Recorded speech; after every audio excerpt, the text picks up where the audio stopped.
Welcome to SB Nation. I'm Matt Ufford. Sitting next to me is five-time MLS Cup winner, played in 3 World Cups, highest scoring American in U.S. soccer history, also most assists. What else have we got? Most importantly, has hugged David Beckham a bunch of times. Landon Donovan, welcome. That'll be on my tombstone, probably. Hugged David Beckham. You're coming off of a 3-month sabbatical. I don't know how long it was, but you took some time away from soccer. What was, were you just kind of burnt out? Yeah, I was. I think it's something probably everyone can relate to. Sometimes during your personal or professional life, you just hit a point where you just need a break and you need to get away a bit. Absolutely. I know what you're talking about. I blogged for 6 years straight, right. And I came to video instead. It's way easier. So I hit that point, and it was just time to take a little bit of a break. I got away, refreshed myself. And Where'd you go? I know you went to Cambodia. What'd you do there? Right.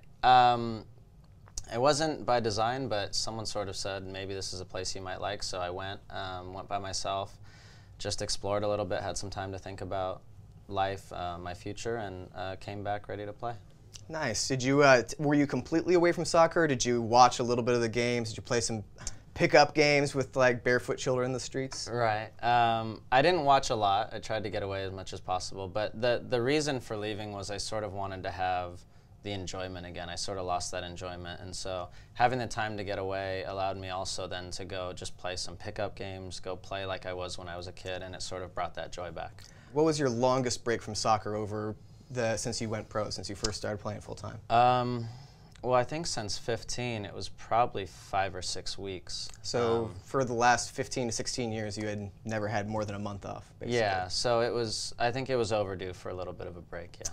Do you remember in 2009, we actually shared a cab together? We did? We did, absolutely. Oh, yeah. No, you don't. No, not at all. Where to? It was after the MLS Cup in 09 in Seattle, and I was friends with someone who was in with like the Galaxy family, and she was like, cheer him up, and I was like, well, I'd watched your entire career basically. You know, I've been a fan of the U.S. team since '96. But I didn't actually know anything about you, except like you were married, and I was like, so how's your wife? And I didn't know that you guys were separated. And I was like so awkward, and so sorry about that. No personal questions today. No personal questions today. I appreciate that. No hard feelings. You of course played in 3 World Cups, and the news came recently that you're not going to be at the next camp, won't be at the qualifiers in June for the U.S. team. Has Jurgen changed his mind? You're back in form. Not since I've spoke to him, but hopefully you want to speak to him for me? I will put in a good word just as soon as I get his number. No, I understand his decision. Obviously, if as a player you're disappointed, you want to go to these games. But if I won't be there, then I'll be a fan watching at home and cheering just like everyone else. Jurgen's reign has been kind of mixed with great results with kind of disappointing performances sometimes. What's one thing you've really enjoyed about the U.S. team since he's come aboard as coach, and one thing that you'd like to see the team do better? Well, the energy he's brought in has been really electric, and it's been good for our group. And for a while, we were, I would say, a little bit stale. So he brought in a fresh attitude and sort of a newness about it that's been really good for everyone. You know, I hear a lot of people complain about some of the performances in qualifying, but the reality is that the important thing is getting to the World Cup. And once you get to the World Cup, nobody cares how you qualified, what game you barely eked out a point, or what game you played terrible, and you just want to get there. So as far as that goes, I've been through this a few times. It doesn't matter how you get the points and the results, you just got to get them. You played for Everton on loan. What was your experience playing in England? Did you enjoy it? Are fans receptive to Americans there? I loved it. When I went, fans were very receptive to Americans, but I think there was a time where it probably wasn't the case. So there was a few guys, Brian McBride, Joe Maximore, Kobe Jones, Claudio Reyna, who sort of set the path for us. And now when Clint has done so well, I had some success there. Tim Howard has done fantastic. I think it bodes well for the future because now you see teams willing to take chances on American players more. Everton fans actually broke out in a USA chant after Tim Howard scored that goal. Sweet, right? I was there, man. I loved that. Do you think that your career would have been different if you had started out in the EPL instead of the Bundesliga?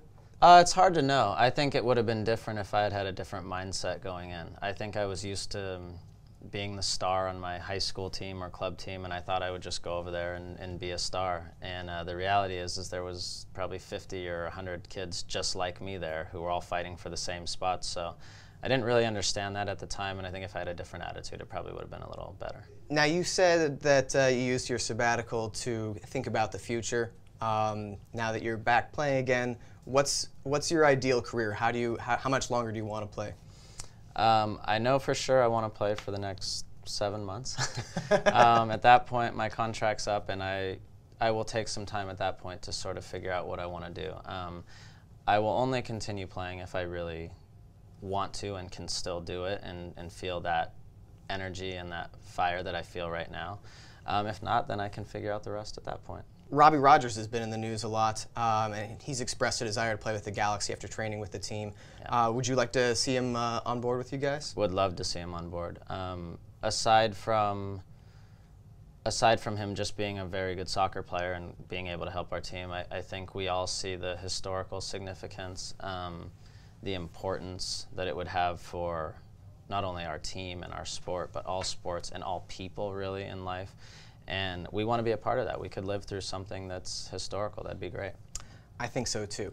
Now, you guys play in Home Depot Center in Carson, California. I've been there in the summers. That place is exquisitely hot. Correct. There is no shade to be found anywhere.